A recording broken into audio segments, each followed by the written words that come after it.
Sedikitnya 4 warga negara Australia tewas karena mengkonsumsi buah melon yang terkontaminasi bakteri Listeria monocytogenes.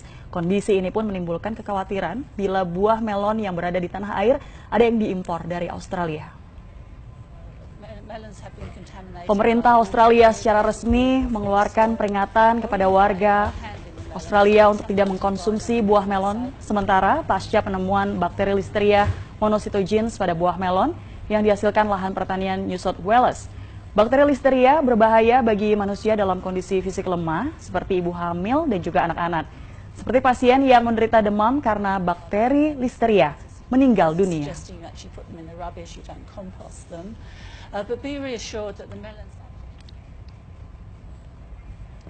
Ya, saudara, mengkonsumsi buah sejatinya menyehatkan tubuh, tapi lain cerita jika buah terkontaminasi bakteri ini.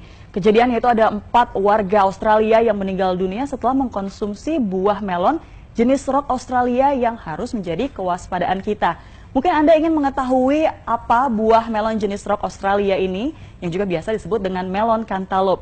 Kalau Anda suka melihat di penjual di pinggir jalan ataupun juga di supermarket, biasanya buah melon ini ada 2 jenisnya. Yang pertama yang berwarna putih kehijauan, kemudian yang kedua adalah cirinya dagingnya berwarna oranye. Nah, buah yang berwarna oranye itu pun merupakan buah melon cantaloupe yang biasanya memiliki rasa yang lebih manis. Saya pun juga pernah mengkonsumsi buah ini dan buah ini diimpor dari Australia. Ada apa dengan buah ini? Beberapa hari lalu, saudara, Badan Kesehatan Australia mengumumkan ada 4 warganya yang meninggal dunia setelah mengkonsumsi melon jenis ini. Dan dari 4 warga tersebut akhirnya meninggal dunia dan setelah diteliti, ternyata buah melon jenis rock Australia ataupun biasa disebut dengan melon cantaloupe ini terkontaminasi bakteri Listeria. Lalu apa sih pemirsa sebenarnya bahaya dari bakteri Listeria ini? Bakteri Listeria adalah bakteri yang biasa hidup yaitu di 2 tempat, yaitu di tanah dan juga air.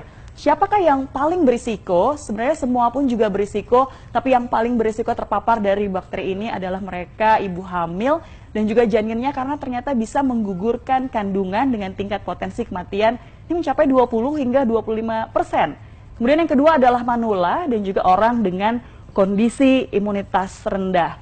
Nah, saudara, jika terpapar bakteri ini, seseorang akan mengalami sejumlah gejala. Seperti apa saja gejalanya? Kalau kita bisa melihat ini gejalanya adalah yang pertama yaitu demam, kemudian diare, mual, pusing, kejang, hingga akhirnya menyebabkan kematian seperti yang terjadi di Australia. Tentunya kita harus berhati-hati jangan sampai terjangkit bakteri ini, saudara. Lalu bagaimana caranya untuk sementara waktu ini? Jangan mengkonsumsi melon jenis rock Australia atau biasa disebut dengan melon cantaloupe. Jikapun memang Anda memilikinya di kulkas, lebih baik Anda buang saja. Dan mungkin informasi ini masih belum terdengar oleh para penjual ataupun pedagang buah di pinggir jalan. Dan mungkin Anda harus menghindari untuk membeli buah tersebut jika ada di pinggir jalan ataupun juga di supermarket. Nah, jika Anda saat ini ingin mengkonsumsi buah, Anda pun bisa menggantinya dengan konsumsi buah lokal yang sudah pasti dijamin keamanannya oleh Badan Karantina Pertanian. Nah, saudara, itulah sekilas informasi terkait dengan hal ini. Semoga kita semua terhindar dari bakteri Listeria.